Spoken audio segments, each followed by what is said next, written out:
Hi guys, today we're going to talk about Hardy Weinberg equilibrium. So we've been talking about all these ways evolution can happen, but what if evolution isn't happening? That's what Hardy Weinberg is going to look at. So about Hardy Weinberg here. So the equilibrium is going to describe a condition, or I should say several conditions that are needed for evolution not to be happening.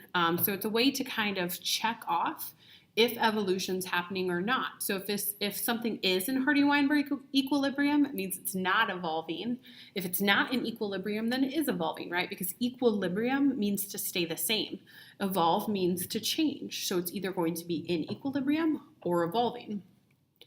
It's also going to let us predict the genotype frequency. So how popular is the homozygous dominant genotype or the heterozygous genotype? So there's also a mathematical equation that scientists can use to actually predict those numbers, but only if the population is not changing. And again, this is only going to apply to sexually reproducing organisms. So asexual reproduction, asexual populations look a little bit different. So this is only for sexual reproduction. All right, so there are 5 conditions that have to be true for a population to be in equilibrium. And remember, in equilibrium means not evolving. So if any of these are not true, population is evolving. So the first thing, no mutations. So in the population, there cannot be any significant mutations. Right away, this should be a red flag, right? Aren't there almost always mutations? Yes, evolution is almost always happening. But if there's not mutations, it could be in equilibrium. Next condition, no natural selection.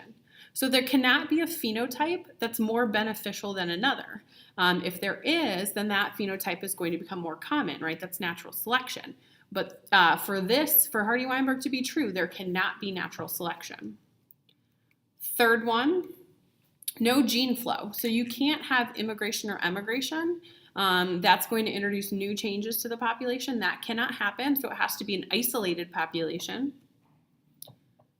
There has to be random mating. So you can't have sexual selection. So individuals cannot be choosing their mate for a specific reason. It has to be completely random.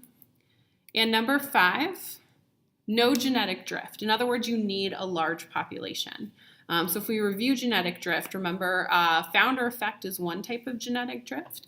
So that's when you have a small amount of a population move and start their own population. So in the picture you can see in the original population there's equal reds and greens, but that founding population, that new population that's moving, has a lot more green in it. And over time you can see it must have a lot of those recessive red alleles because eventually that population becomes all red, so it looks very different than the original. So that's one type of genetic drift, can't be happening.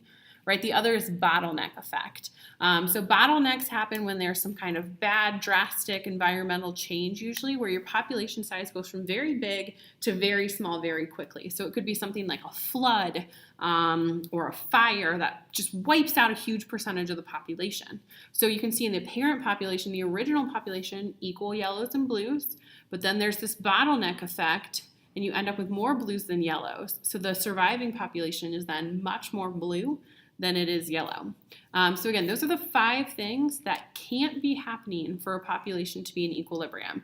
So just to recap real quick, no genetic drift, no random no sexual selection, so only random mating, no gene flow, no natural selection, and no mutations.